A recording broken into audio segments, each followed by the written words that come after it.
तुम्ही त्याचा शोध घेतला पाहिजे, नाहीतर आम्ही शोधण्याच्या प्रयत्नामध्ये आहोत, आमच्या हातामध्ये काही गोष्टी लागलेल्या आहेत, एवढंच सांगितलं. रावसाहेब, आणखी एक विषय आहे. अजित पवार यांनी काल केंद्रीय गृहमंत्री अमित शहा यांची भेट घेतली. धनंजय मुंडेंच्या राजीनाम्यासंदर्भात राज्यात दबाव वाढतो आहे असं म्हटलं जाते की अमित शहानी या प्रकरणाची माहिती घेतली, पण अजूनही धनंजय मुंडे यांना अभय दिलं जातं. या महाराष्ट्रामध्ये सध्या सगळ्यात माफियांना अभय आहे, सगळ्यात माफियांना राजकीय आशीर्वाद आहे, आणि जे पक्ष सरकारमध्ये आणि सत्तेमध्ये आहेत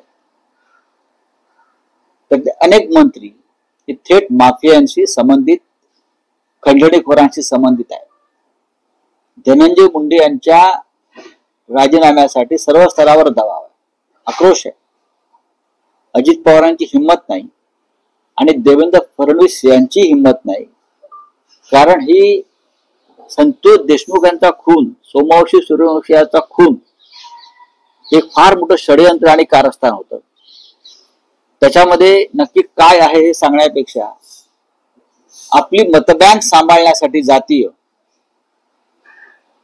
जातीची मतबँक, वोट बँक सांभाळण्यासाठी खऱ्या खुन्यांना वाचवण्याचा प्रयत्न सुरू आहे, तो निषेधार्ह आहे.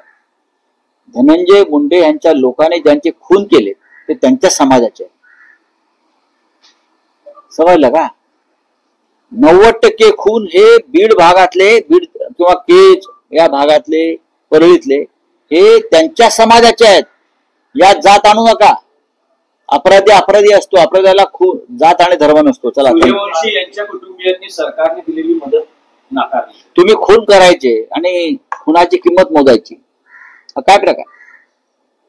तुम्ही त्यांचा खून हा पोलीस कस्टडीत झाला, हा कोठडीतला खून आहे, आणि तुम्ही